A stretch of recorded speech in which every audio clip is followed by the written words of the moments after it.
नमस्कार दोस्तों, कैसे हो आप सभी। स्वागत करते हैं आप सभी का व्यवस्थित जी को इसमें। तो दोस्तों आज से देखिए बिहार पुलिस कांस्टेबल न्यू भर्ती 2026-27 के लिए एक न्यू प्रैक्टिस सेट शुरू कर रहे हैं, जिसमें आप सभी को पूरा जीके जीएस, हिंदी और करंट अफेयर और बिहार जीके कंप्लीट करवाया जाएगा।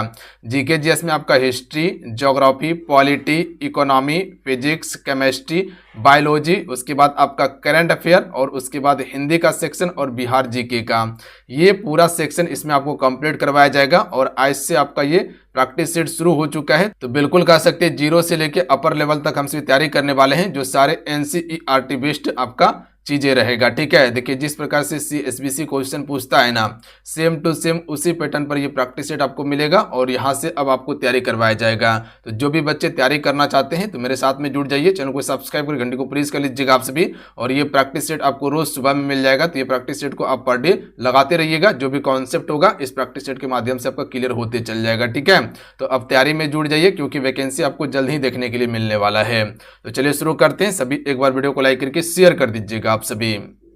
आज का पहला प्रश्न है कि अंतर्राष्ट्रीय जैव विविधता दिवस कब मनाया जाता है। देखिए जैव विविधता से प्रश्न आपके पेपर में आता है, ध्यान रखिएगा। और दिवस से तो काफी ज्यादा ही प्रश्न पूछा जाता है, तो बता सकते हैं क्वेश्चन नंबर 1 का राइट आंसर क्या होगा। राइट आंसर ऑप्शन में सी हो जाएगा 22 मई को हर एक वर्ष अंतर्राष्ट्रीय जैव विविधता दिवस मनाया जाता है। अब यहाँ से कुछ क्वेश्चन याद रखिएगा जो आपके पेपर में पूछा जा सकता है। अगर क्वेश्चन पूछा जाए कि बताइए विश्व आर्द्र भूमि दिवस कब मनाया जाता है, विश्व आर्द्र भूमि दिवस कब मनाया जाता है, तो याद रखिएगा आप सभी ये आपका 2 फरवरी को मनाया जाता है, ध्यान रखिएगा आप सभी। इसके अलावा अगर क्वेश्चन पूछा जाए कि बताइए विश्व जल दिवस कब मनाया जाता है, विश्व जल दिवस कब मनाया जाता है, तो ये आपका मनाया जाता है 22 मार्च को मनाया जाता है, याद रखिएगा आप सभी। इसी दिन हम सभी बिहार दिवस भी मनाते हैं, ये भी एक फैक्ट को याद रखिएगा, क्वेश्चन बनेगा यहाँ से। इसके अलावा क्वेश्चन पूछा जाए कि बताइए पृथ्वी दिवस कब मनाया जाता है, तो याद रखिएगा ये आपका 22 अप्रैल को मनाया जाता है। कब मनाया जाता है, 22 अप्रैल को। इसके अलावा अगर क्वेश्चन पूछा जाए कि बताइए विश्व ओजोन दिवस कब मनाया जाता है, तब आपसे क्या कह सकते हैं। देखिए ये भी क्वेश्चन काफी ज्यादा इंपॉर्टेंट है, क्वेश्चन पूछा जाता है। ठीक है, तो याद रखिएगा 16 सितंबर को हमसे विश्व ओजोन दिवस मनाते हैं। ठीक है, तो याद रहेगा आप सभी को बिल्कुल। अच्छा, विश्व पर्यटन दिवस कब मनाया जाता है, विश्व पर्यटन दिवस की बात किया जाए तो यह आपका 27 सितंबर को मनाया जाता है, तो ये भी चीजें आप याद रखिएगा जो प्रश्न आपके पेपर में आ सकता है। अच्छा, विश्व पर्यावरण दिवस कब मनाया जाता है, बता सकते हैं क्या, विश्व पर्यावरण दिवस कब मनाया जाता है, तो याद रखिएगा 5 जून को, ये सभी को पता होगा। ठीक है, तो इतना सब प्रश्न बिल्कुल आपसे याद रखिएगा जो आपके पेपर में आ जाएगा। क्या बताएं, विश्व आर्द्र भूमि दिवस 2 फरवरी को, विश्व जल दिवस आपका 22 मार्च को, इसी दिन बिहार दिवस मनाते हैं। पृथ्वी दिवस आपका 22 अप्रैल को, उसके बाद है विश्व ओजोन दिवस 16 सितंबर को, विश्व पर्यटन दिवस 27 सितंबर को, और उसके बाद पर्यावरण दिवस, विश्व पर्यावरण दिवस 5 जून को मनाया जाता है। बात समझे क्या, याद रहेगा आप सभी को। और इसका ऑप्शन में सी करेक्ट आंसर होगा। देखिए सभी सेशन को लाइक जरूर करते चलिएगा। चलिए अगला क्वेश्चन देखिए 2 नंबर है। देखिए अभी जो मध्य निषेध का एग्जाम हुआ था ना, आपके पेपर में कथन से काफी ज्यादा प्रश्न पूछा गया है। ठीक है, कथन निष्कर्ष वाला, तो उसी हिसाब का क्वेश्चन अभी हम प्रोवाइड कर रहे हैं। इसके अलावा जो पिछले बार 2025 में जो आपका बिहार पुलिस कांस्टेबल का एग्जाम हुआ था, वहां पर भी कथन से क्वेश्चन पूछा गया था। ठीक है, तो इसी प्रकार का क्वेश्चन आपके पेपर में इस बार भी आने का प्रबल संभावना रहेगा। ठीक है, क्वेश्चन है कि निम्नलिखित कथनों पर विचार कीजिए। पहला कथन दिया है कि विश्व आर्द्र भूमि दिवस प्रत्येक वर्ष 2 फरवरी को मनाते हैं। दूसरा कथन है कि इसका उद्देश्य आर्द्र भूमियों के महत्व के प्रति जागरूकता फैलाना है। तीसरा कथन है कि यह पहली बार 1997 में मनाया गया था। इसका राइट आंसर क्या होगा, बता सकते हैं क्या। ऑप्शन आपको नीचे देखने के लिए मिल जाएगा।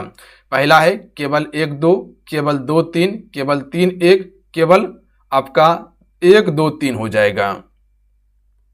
तो देखिए इसका राइट आंसर जो होगा ऑप्शन नंबर इसका डी ही करेक्ट आंसर होगा। कि ध्यान रखिएगा आप सभी, विश्व आर्द्र भूमि दिवस आपका 2 फरवरी को मनाया जाता है। जैसे कि यहाँ अभी हम आपको बताएं कि विश्व आर्द्र भूमि दिवस कब मनाया जाता है, 2 फरवरी को।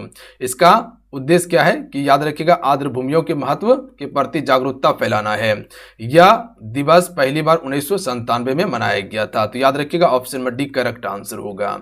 अगला क्वेश्चन देख लीजिएगा। अहमदाबाद मिल मजदूर आंदोलन में गांधी जी ने किस तकनीकी का उपयोग किया था। तो आपको पता है कि अहमदाबाद मिल मजदूर आंदोलन कब होता है, 1918 में होता है, ध्यान रखिएगा। और 1918 में ही आप सभी का खेड़ा आंदोलन भी होता है, ये भी याद रखिएगा आप सभी। खेड़ा आंदोलन भी 1918 में होता है।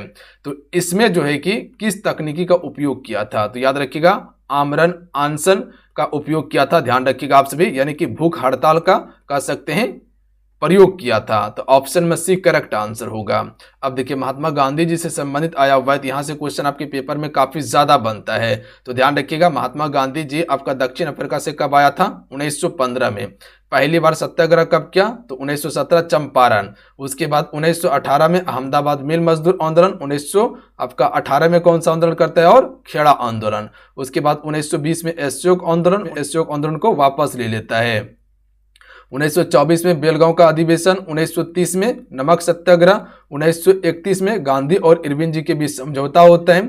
उसके बाद 1942 में भारत छोड़ो आंदोलन, 1948 में महात्मा गांधी जी दुनिया को छोड़कर चले जाते हैं। तो इतना सा महात्मा गांधी जी के बारे में याद रखिएगा, जो आपके पेपर में प्रश्न पूछा जाएगा। एक बार रिपीट कर देते हैं। 15 में भारत आता है महात्मा गांधी जी, 17 में चंपारण सत्याग्रह, 18 में अहमदाबाद मिल मजदूर आंदोलन, 1918 में ही फिर आपका खेड़ा आंदोलन, उसके बाद 1920 में असहयोग आंदोलन, 1922 में असहयोग आंदोलन वापस, 1924 में बेलगांव का अधिवेशन कांग्रेस का, 1930 में नमक सत्याग्रह, 1931 में गांधी और इरविन जी के बीच समझौता, 1942 में भारत छोड़ो आंदोलन, 1948 में महात्मा गांधी जी का मृत्यु हो जाता है। इसका ऑप्शन में सी करेक्ट आंसर होगा। चीजें याद रहेगा आप सभी को। अगला है कि भारत में 1991 के आर्थिक सुधार किस नाम से जाना जाता है।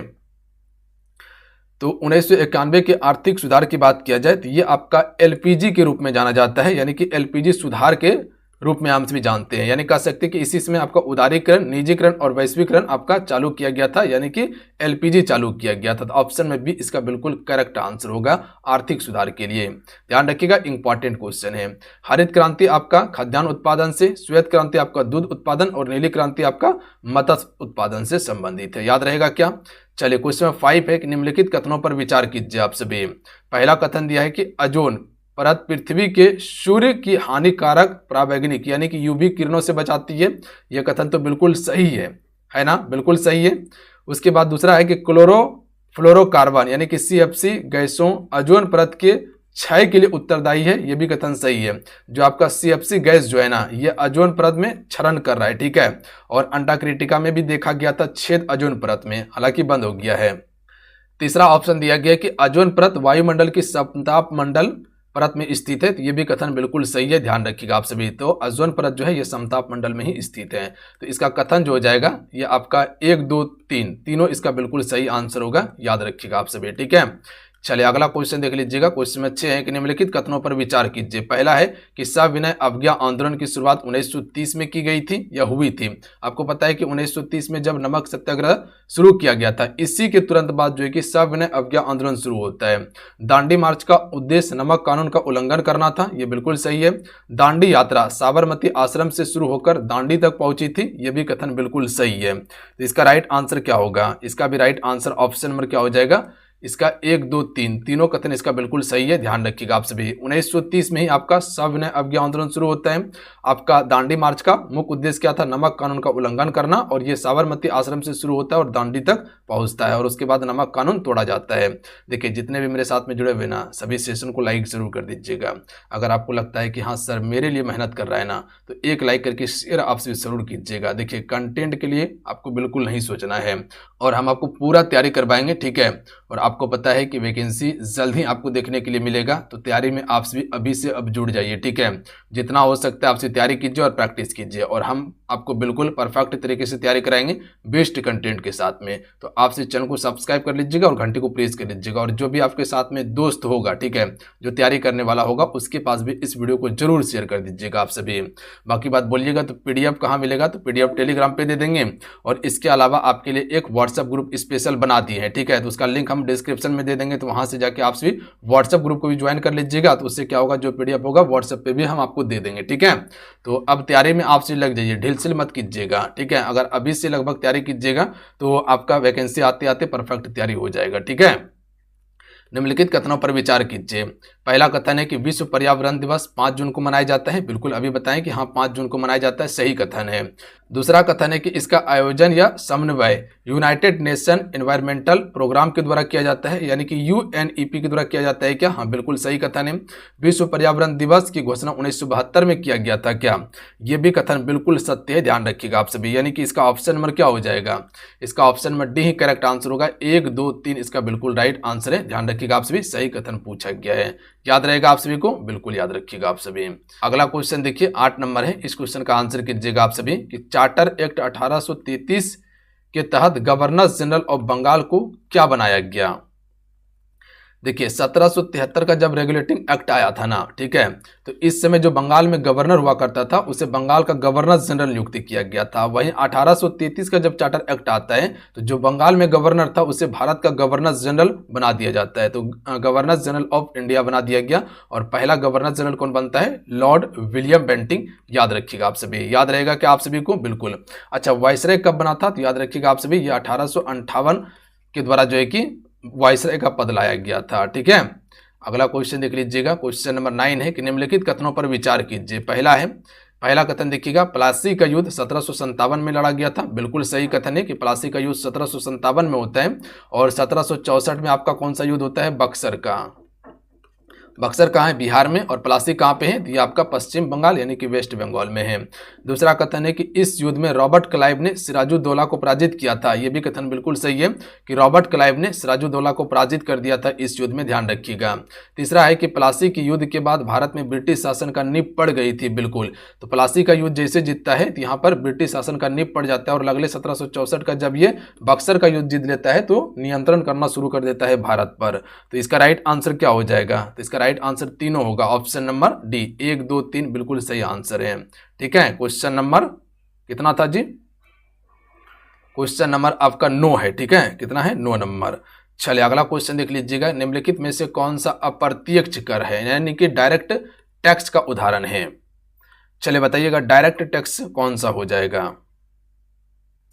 देखिए, प्रत्यक्ष कर की बात किया जाए, जो डायरेक्ट कर होता है ये आपका कह सकते हैं कि डायरेक्ट एक व्यक्ति ही करता है, जैसे कह सकते हैं आयकर, ठीक है, ये आयकर जो है आपका प्रत्यक्ष कर है। उसी प्रकार से एक होता है निगम कर, ये भी आपका प्रत्यक्ष होता है।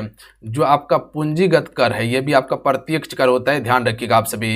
यानी कि सिंपल भाषा में समझिए कि डायरेक्ट आपका आय या लाभ से लिया जाता है ये कर, बात समझिए क्या? बिल्कुल, आय या लाभ से लिया जाता है कर। और वहीं पर अप्रत्यक्ष कर की बात किया जाए, जो आपका अप्रत्यक्ष कर होता है, क्या बताएं? अप्रत्यक्ष कर जो होता है ये आपका दूसरे व्यक्ति के द्वारा किया जाता है, जो अप्रत्यक्ष होता है। यानी कि इसमें कह सकते हैं कि जो आपका GST होता है, GST ये आपका है सीमा शुल्क हो गया, ये हो जाएगा उत्पाद शुल्क हो गया, उत्पाद शुल्क हो गया, ये आपका जो है ये सभी आपका अप्रत्यक्ष कर है। सिंपल भाषा में ये समझिए कि वस्तुओं और सेवाओं के माध्यम से जो कर लिया जाता है ये व्यक्ति के आय या लाभ से कर मांग लेता है, जो डायरेक्ट होता है। और ये इनडायरेक्ट मतलब अप्रत्यक्ष मतलब क्या होता है? किसी दूसरे के माध्यम से लेना, GST के माध्यम से ले लिए, सीमा शुल्क के माध्यम से ले लिए, उत्पाद पर टैक्स लगा के ले लिए, तो ये सभी अप्रत्यक्ष होता है, ये डायरेक्ट नहीं होता है, इनडायरेक्ट कर लिया जाता है जो आपको पता भी नहीं चलता है। और ये डायरेक्ट होता है जो आपको पता चल जाता है। तो आयकर यहाँ बिल्कुल करेक्ट आंसर होगा। बाकी बात GST, बिक्री कर, उत्पाद ये सभी अप्रत्यक्ष कर का उदाहरण है, ठीक है। अगला क्वेश्चन है, निम्नलिखित कथनों पर विचार कीजिए। पहला कथन दिया गया है कि ब्रिटिश काल में शिक्षा नीति का उद्देश्य भारतीयों के प्रशासनिक कार्य के लिए तैयार करना था। यह बिल्कुल सही कथन है, ध्यान रखिएगा आप सभी, ठीक है। ब्रिटिश काल में शिक्षा नीति का उद्देश्य भारतीय प्रशासनिक कार्यों के लिए तैयार करना था। दूसरा है कि मैकाले की शिक्षा नीति 1835 में लागू की गई थी। उसके बाद देख लीजिएगा, इसमें भारतीय भाषा को पूर्ण रूप से समाप्त कर दिया गया था। यह कथन गलत है, भारतीय भाषा को पूर्ण रूप से समाप्त नहीं किया गया था, बात समझे क्या? बाकी बात ये कथन दोनों सही है कि ब्रिटिश काल में शिक्षा नीति का उद्देश्य भारतीय प्रशासनिक कार्यों के लिए तैयार करना था, और मैकाले की शिक्षा नीति 1835 में लागू हुई थी। तो ये दोनों कथन बिल्कुल सही है। तो इसका राइट आंसर हो जाएगा ऑप्शन में ए। 1 और 2 ही बिल्कुल सही आंसर है, ठीक है। याद रहेगा आप सभी को क्या? अगला क्वेश्चन है कि हजीरा विजयपुर जगदीशपुर पाइपलाइन किस राज्य से नहीं गुजरती? क्वेश्चन नंबर 12 का राइट आंसर कीजिए आप सभी। देखिए, उत्तर प्रदेश से गुजरती है, गुजरात से भी और मध्य प्रदेश से भी, जबकि महाराष्ट्र से नहीं गुजरती। तो इसका right answer option number D हो जाएगा। जो भी बच्चे डी टिक कर रहे हैं बिल्कुल करेक्ट आंसर है, और बिल्कुल आपका तैयारी हम मानेंगे कि आपका बिल्कुल सही डायरेक्शन में तैयारी है अगर इस क्वेश्चन का आंसर कर पा रहे हैं आप सभी तो, ठीक है। डी राइट आंसर होगा। चलिए अगला क्वेश्चन देखिए, 13 नंबर है, आंसर कीजिए आप सभी। 13 नंबर पे हमसे पहुंच चुके हैं। बालाघाट खानों में निम्नलिखित में से किस खनिज का खनन किया जाता है? बालाघाट खानों में निम्नलिखित में से किस खनिज का खनन किया जाता है? तो जो भी बच्चे ऑप्शन नंबर ए की तरफ जा रहे हैं ना, बिल्कुल सही आंसर है, ध्यान रखिएगा आप सभी, ऑप्शन नंबर ए, बात समझे। आइए अगला क्वेश्चन देखिएगा आप सभी कि देश में कितने विशेष आर्थिक क्षेत्र विकसित हैं? चलिए क्वेश्चन में 14 पर ध्यान दीजिए आप सभी। देश में कितने विशेष आर्थिक क्षेत्र हैं? तो कुल 7 विशेष आर्थिक क्षेत्र हैं, ऑप्शन में सी राइट आंसर होगा। कितना? 7। अगला क्वेश्चन है कि बॉक्साइट का उपयोग किस उद्योग में होता है? चलिए क्वेश्चन नंबर 15 का राइट आंसर कीजिएगा। देखिए ये आपका टेस्ट है तो ज्यादा यहां पर हम आपको फैक्ट नहीं बताएंगे, ठीक है, आपको टेस्ट के तौर पर इसको लेके चलना है, क्योंकि ज्यादा फैक्ट बताएंगे तो फिर कंफ्यूजन होने लगेगा आपको। राइट आंसर होगा एल्युमिनियम, याद रखिएगा। बॉक्साइट का उपयोग किस उद्योग में होता है? एल्युमिनियम में होता है, ठीक है।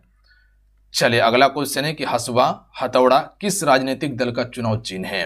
काफी इंपॉर्टेंट प्रश्न है। राइट आंसर होगा माकपा, ध्यान रखिएगा। माकपा जो है इसका चुनाव चिन्ह क्या है? हसुआ हथौड़ा। कांग्रेस का हाथ है और उसके बाद जो है कि भाजपा का क्या है? तो कमल है। विशिष्ट व्यक्ति और साधारण व्यक्ति के वोट का मूल्य होता था, तो दोनों का मूल्य एक ही होता था, ठीक है। अगर इधर से एक व्यक्ति वोट कर रहा है और इधर से जाके 10 व्यक्ति वोट कर रहा है तो ये दोनों वोटों का मूल्य एक ही होता था, ठीक है। हम एक व्यक्ति हैं और ये 10 व्यक्ति है, तो मान लीजिए कि हम एक व्यक्ति, ये 10 व्यक्ति के बराबर हैं, तो दोनों का मूल्य एक ही होता था और ये फ्रांस क्रांति से संबंधित है। अगला क्वेश्चन देख लीजिएगा, क्वेश्चन में 18 है, इसका आंसर तो सभी कर लीजिएगा। मुख्य चुनाव आयुक्त का कार्यकाल होता है, सभी आंसर कर सकते हैं इस क्वेश्चन का, क्या हो जाएगा? 6 वर्ष या 65 वर्ष, जो पहले पूरा हो जाए, ध्यान रखिएगा। हालांकि मुख्य रूप से माना जाता है 6 वर्ष कार्यकाल, बट उस समय इसको बनाया जाता है कि उम्र ही खत्म हो जाता है, ठीक है। तो 6 वर्ष या 65 वर्ष, जो पहले पूरा हो जाए। अगला क्वेश्चन है कि इनमें से कौन सा मौलिक अधिकार के उपयोग का उदाहरण नहीं है? तो देखिए मौलिक अधिकार की यहां पर बात किया गया है, तो कौन सा मौलिक अधिकार का उपयोग का उदाहरण नहीं है? तो इस प्रकार का क्वेश्चन में पहले आपको ऑप्शन पढ़ना होगा, ठीक है, और इसी में ऑप्शन छांटने आपको सीखना होगा। पहला है कि बिहार के मजदूर का पंजाब के खेतों में काम करने जाना, ये क्या मौलिक अधिकार है? बिल्कुल मौलिक अधिकार है, यह ध्यान रखिएगा आप सभी। भारत में रहते हुए किसी भी क्षेत्र में रोजगार करने के लिए जा सकते हैं, ये मौलिक अधिकार है। अगला है कि ईसाई मशीनों द्वारा मशीनरी स्कूल की श्रृंखला चलाना, ये भी बिल्कुल मौलिक अधिकार है, ध्यान रखिएगा। यानी कि अगर कोई संस्था आप स्थापित करना चाहते हैं तो बिल्कुल कर सकते हैं और चला सकते हैं, मौलिक अधिकार है। सरकारी नौकरी में औरत और मर्द को समान वेतन मिलेगा, ये भी आपका मौलिक अधिकार है, ध्यान रखिएगा आप सभी। समान हर चीज आपको दिया जाएगा, समान वेतन दिया जाएगा, समान वैकेंसी भरने के लिए मौका आपको मिलेगा, ठीक है। तो ये सब चीज का चर्चा है। उसके बाद है ऑप्शन नंबर डी कि बच्चों द्वारा माँ बाप की संपत्ति विरासत में पाना, ये आपका मौलिक अधिकार नहीं है, ध्यान रखिएगा आप सभी, यही डी राइट आंसर होगा। और ऐसे भी बताए थे कि जो संपत्ति का अधिकार था अनुच्छेद 31, इसको हटाकर अनुच्छेद 300A में रख दिया गया है, जो एक कानूनी अधिकार है। मौलिक अधिकार कुल 6 है, तो इस प्रकार से ऑप्शन छांटना होगा आप सभी को, तो डी यहाँ राइट आंसर होगा। अगला है कि मानव अधिकारों को संयुक्त राष्ट्र के द्वारा मान्यता कब दी गई? चलिए क्वेश्चन में 20 का राइट आंसर कीजिएगा आप सभी। तो करेक्ट आंसर हो जाएगा 10 दिसंबर 1948 को, ध्यान रखिएगा आप सभी। जो भी ऑप्शन में ए टिक करें बिल्कुल करेक्ट आंसर है। यहां से हम सभी का सामाजिक विज्ञान कंप्लीट हो गया। अब आइए साइंस की तरफ। साइंस का 21 नंबर क्वेश्चन है कि ठंडे देशों में थर्मोमेट्रिक तरल के रूप में पारे की तुलना में एल्कोहल को प्राथमिकता दी जाती है, क्यों? इंपॉर्टेंट प्रश्न है, याद रखिएगा आप सभी।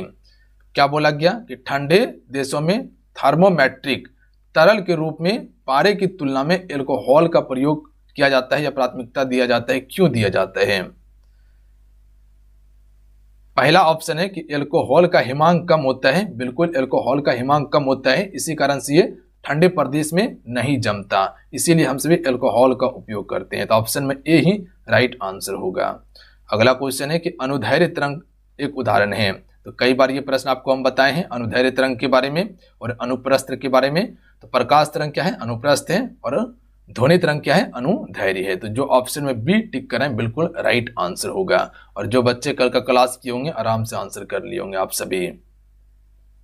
अगला क्वेश्चन है कि एक मशीन 2000 जूल कार्य 10 सेकंड में करती है, तो उसकी शक्ति ज्ञात कीजिए आप सभी।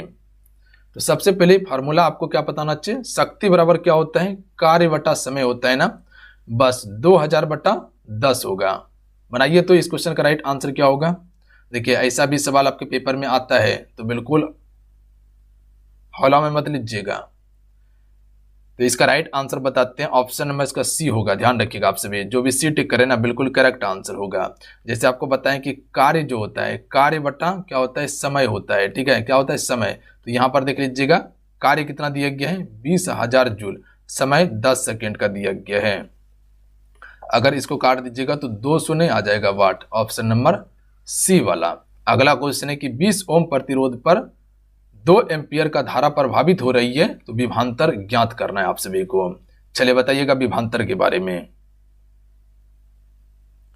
तो इसका राइट आंसर क्या होगा बता सकते हैं?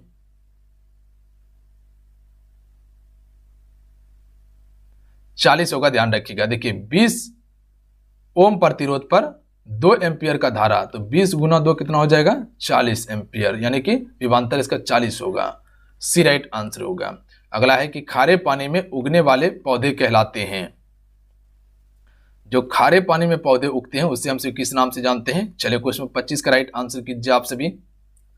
राइट आंसर होगा हेलोफाइट्स कहा जाता है। ध्यान रखिएगा आप सभी, क्या कहते हैं? हेलोफाइट्स कहते हैं। चलिए क्वेश्चन में 26 है। क्वेश्चन में 26 को बनाइएगा आप सभी। तो एक कार 20 मीटर प्रति सेकंड की चाल से 10 सेकंड तक चलती है, उसने कितनी दूरी तय की? तो दूरी बराबर सूत्र क्या होता है? सबसे पहले तो ये पता ना अच्छे, अगर सूत्र नहीं पता होगा तो नहीं बना पाइएगा। दूरी बराबर सूत्र होता है वेग गुना समय होता है। अब इतना हम आपको बता दिए, अब आंसर कीजिए आप सभी। तो दूरी बराबर क्या होता है? वेग गुना समय। वेग कितना दिया गया है और समय कितना दिया गया है? तो कार का चाल ही वेग कहलाता है। तो 20 मीटर प्रति सेकेंड, समय 10 सेकेंड का दिया गया है, तो दोनों को गुना कर दीजिएगा तो कितना हो जाएगा? 200 मीटर हो जाएगा। क्योंकि यहां पर सेकेंड है तो मीटर में ही आंसर आएगा, बी राइट आंसर होगा। ध्यान रखिएगा। आइए अगला क्वेश्चन देख लीजिएगा कि एक वस्तु का द्रव्यमान 500 ग्राम है तथा आयतन 250 सेंटीमीटर क्यूब है, तो उसका घनत्व ज्ञात कीजिए। तो घनत्व का फॉर्मूला पता है क्या होता है? घनत्व का फॉर्मूला चलिए बताइए। घनत्व बराबर क्या होता है? याद रखिएगा, द्रव्यमान बटा आयतन होता है।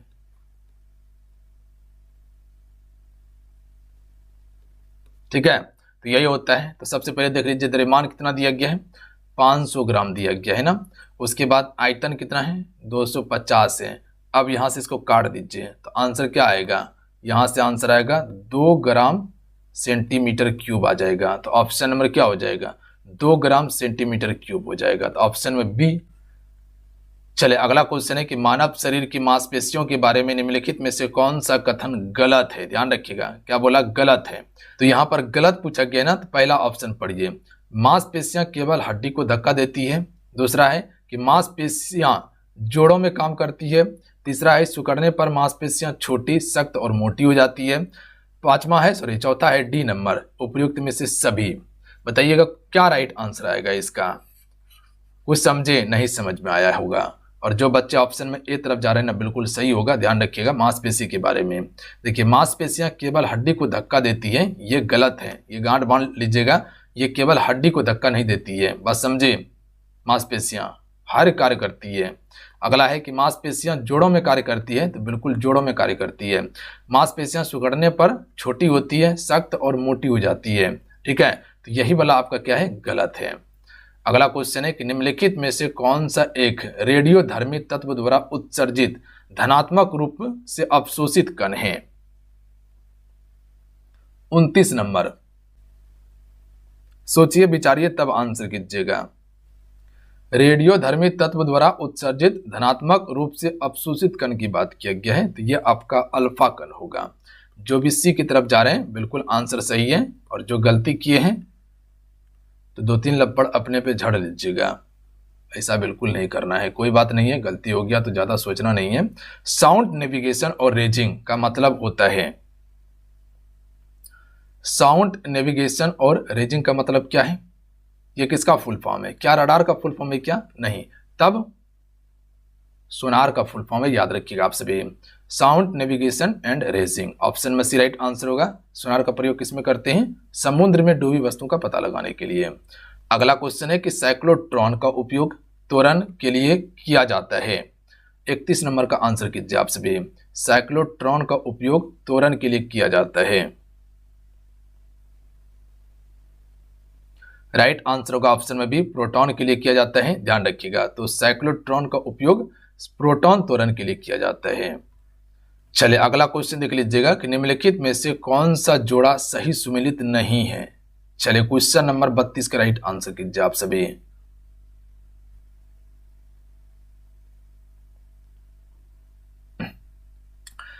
पहला ऑप्शन देखिए दिया गया है कि लैक्टोज दूध को खट्टा करता है क्या? यही आपका गलत है। जो ऑप्शन में ए टिक है बिल्कुल राइट आंसर होगा। लैक्टिक एसिड ही दूध को खट्टा करता है, ना कि लैक्टोज करता है। तो ऑप्शन में ए राइट आंसर होगा। क्लियर है? लैक्टिक अम्ल। अगला क्वेश्चन देख लीजिएगा कि अधिकांश कीड़े कैसे सांस लेते हैं। क्वेश्चन नंबर 33 राइट आंसर होगा श्वास नली प्रणाली के द्वारा अधिकांश कीड़े सांस लेते हैं। जो श्वास नली प्रणाली होता है इसी के द्वारा। अगला क्वेश्चन देख लीजिएगा, निम्नलिखित युग्मों पर विचार कीजिए। पहला है हरे शैवाल क्लोरोफाइसी, दूसरा है लाल शैवाल फियोफाइसी, तीसरा है भूरे शैवाल रेडोफाइसी। कौन सा इसमें कथन सही सुमेलित है? चलिए बताइए आप सभी। ऑप्शन देख लीजिए, नीचे दिया गया है केवल 1, केवल 2 3, केवल 1 3, केवल 1 2 3, या तीनों सही है। बहुत सारे बच्चे ऑप्शन नंबर डी टिक करके बाबू साहब हो चुके होंगे, जो कि सरासर गलत होगा। ठीक है, देखिए इसमें एक ही सवाल सही है, याद रखिएगा आप सभी। ऑप्शन नंबर सिर्फ ए इसका राइट आंसर होगा। हरे शैवाल क्लोरोफाइसी ये बिल्कुल सही है, ध्यान रखिएगा। बाकी बात सारा आपका गलत है। अगला क्वेश्चन देखिए 35 नंबर का आंसर कीजिएगा, काफी बढ़िया प्रश्न है। मानव शरीर में पाई जाने वाली कौन सी पेशी को ऐच्छिक पेशियां कहते हैं? ऐच्छिक पेशी का अर्थ क्या होता है? जिसपे आपका नियंत्रण होता है। जैसे हम कह सकते हैं कि आंख को बंद रखना है, तो ये ऐच्छिक पेशी है। हाथ को नहीं उठाना है, हाथ नहीं चलाना है, ये ऐच्छिक पेशी है। यानी कि इस पे मेरा नियंत्रण होता है कि एक ही जगह हाथ रख देंगे। अनैच्छिक पेशी वो होता है जिस पर आपका नियंत्रण नहीं होता है, जैसे कि हार्ट का धड़कना, खाना का पचना, रक्त संचरण होना, ये सभी पे आपका क्रिया नहीं है, आपका कंट्रोल नहीं होता है, वो खुद ही काम करता है। क्या रक्त वाहिकाओं की पेशी ये आपका ऐच्छिक है? नहीं, अनैच्छिक है। इस पे कोई कंट्रोल नहीं आपके पास। हृदय पेशियां हैं क्या? ये भी नहीं होगा। ठीक है, ऑप्शन में बी राइट आंसर होगा। कंकाल पेशियां, जो कंकाल पेशी जो होता है, जैसे हाथ हो गया, ठीक है, पैर हो गया, ये सभी आपका ऐच्छिक पेशी है जिसपे आप नियंत्रण कर सकते हैं। अगला है कि ऑक्सीजन के बाद पृथ्वी पर सबसे अधिक उपलब्ध कौन सा मूल तत्व है? क्वेश्चन नंबर 36 का आंसर करेंगे सिलिकॉन, ध्यान रखिएगा आप सभी, बस समझे।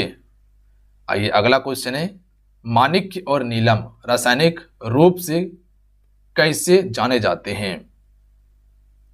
माणिक्य और नीलम रासायनिक रूप से कैसे जाने जाते हैं? क्वेश्चन नंबर 37 एल्युमिनियम ऑक्साइड के रूप में इसे जाने जाते हैं। तो जो भी ऑप्शन में बी तरफ जा रहे हैं बिल्कुल सही है। ठीक है, अगला क्वेश्चन है कि हाइड्रोजन को जलने से क्या बनेगा? अगर हम सभी हाइड्रोजन को जलाते हैं तो क्या बनेगा, बता सकते हैं? राइट आंसर हो जाएगा पानी, ध्यान रखिएगा, जल बनेगा। ठीक है, क्या बनेगा? जल। अगला क्वेश्चन है कि प्रकाश विद्युत प्रभाव की खोज निम्नलिखित में से किसने की थे? आसान प्रश्न है, आंसर कर सकते हैं आप सभी।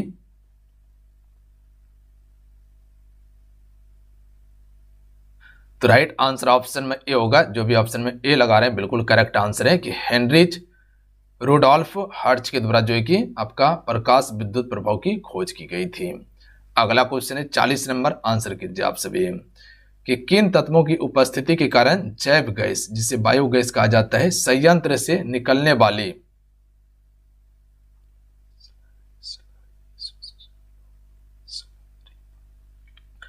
सलारी एवं उत्तम खाद्य के रूप में उपयोग की जाती है। तो राइट आंसर होगा ऑप्शन में बी। ध्यान रखिएगा आप सभी, नाइट्रोजन तथा फास्फोरस। देखिए अगर ज्यादा समय आपको नहीं मिल रहा है ना, तो आप वीडियो को पॉज करके आंसर कर सकते हैं, ठीक है, वीडियो को पॉज करके भी आंसर कर सकते हैं। चलिए अब आइए यहाँ से, देखिए आपका साइंस खत्म हो गया, अब हिंदी का सेक्शन यहाँ से शुरू हो रहा है आपका, ठीक है। पहला क्वेश्चन है कि निम्न में से कौन सा वाक्य शुद्ध है। इसमें थोड़ा लगभग आपको हम 6 से 7 सेकंड का समय देंगे, क्योंकि पूरा ऑप्शन पढ़ना है, उसके बाद ही आंसर कीजिएगा। हम आपको एक भी एक्स्ट्रा फैक्ट नहीं बताने वाले हैं, ठीक है। एक्स्ट्रा फैक्ट चाहिए तो आपको हम प्रैक्टिस सेट स्पेशल प्रोवाइड कर रहे हैं। तो राइट आंसर होगा ऑप्शन नंबर ए जो है, ये आपका बिल्कुल सही है कि पंडित नेहरू ने सोचा था स्वतंत्रता मिलते ही भारत की गरीबी अंत हो जाएगा। ये बिल्कुल सही है, बाकी बात ये सभी अशुद्ध है, ध्यान रखिएगा। तो ऑप्शन में ए शुद्ध वाक्य है। अगला है क्वेश्चन नंबर 42, आंसर कीजिए आप सभी। पीपर पात सरिस मन डोला, प्रस्तुत पंक्तियों में अलंकार बताइए। पीपर पात सरिस मन डोला, यहां देखिए मन, मन हो गया, समान हो गया, सा हो गया, सम हो गया, ये सभी किस अलंकार में देखने के लिए मिलता है आपको पता है ना, बताए थे उपमा अलंकार में। तो ऑप्शन में बी राइट आंसर होगा। जो ट्रिक पता जिसको होगा वो फटाक से आंसर कर लिया होगा। देखिए हम मन आपको देखने के लिए मिल रहा है, इसमें ज्यादा कुछ सोचना ही नहीं होता है। चलिए क्वेश्चन में 43 का आंसर कीजिए आप सभी। काव्य के शब्द और अर्थ में चमत्कार ला दे, उससे साहित्य में डैश कहा जाता है। तो जो काव्य के शब्द और अर्थ में चमत्कार ला दे, उससे हम सभी साहित्य में क्या कहते हैं, तो साहित्य में अलंकार कहते हैं। याद रखिएगा आप सभी, बात समझे, काव्य की सुंदरता को बढ़ाता है। चलिए क्वेश्चन में 44 पर आ चुके हैं हम सभी, आंसर कीजिएगा। 44 तक पहुंच चुके हैं, कैसा लग रहा है सेट बताइएगा आप सभी। तो मजा आ रहा है, बिल्कुल मजा आता होगा, ठीक है। भले प्रश्न बने ना बने पर मजा आ रहा होगा, ठीक है। प्रश्न का लेवल बिल्कुल सही रखें, इसी लेवल का प्रश्न आएगा, बिल्कुल घबराइएगा मत, ठीक है। सेशन को लाइक करते चलिएगा, आपसे सभी से रिक्वेस्ट करेंगे कि संज्ञा के कार्य करने वाला पद समूह को कहते हैं। तो देखिए जो संज्ञा के कार्य करने वाला जो पद समूह होता है, इससे हमसे किस नाम से जानते हैं, बता सकते कोई हमको। क्या संज्ञा पदबंध कहते हैं, क्या सर्वनाम कहेंगे, या विशेषण पदबंध कहेंगे, या क्रिया पदबंध। तो देखिए जो यहाँ पदबंध समूह की बात की गई और संज्ञा की बात किया जा रहा है, तो इससे हम सिर्फ संज्ञा पदबंध ही कहेंगे। अगर क्रिया की बात करता तो क्रिया होता, ठीक है। अगला क्वेश्चन है कि सिर झुका तूने नियति की मान ली ये बात, स्वयं ही मुरझा गया तेरा हृदय जलजात। इस पंक्ति में अलंकार बताइए। काफी इंपॉर्टेंट प्रश्न है, ध्यान रखिएगा आप सभी। अलंकार का बहुत बढ़िया स्तर का प्रश्न आपके पेपर के लिए, ठीक है। सिर झुका तूने नियति की मान ली ये बात, स्वयं ही मुरझा गया तेरा हृदय जलजात।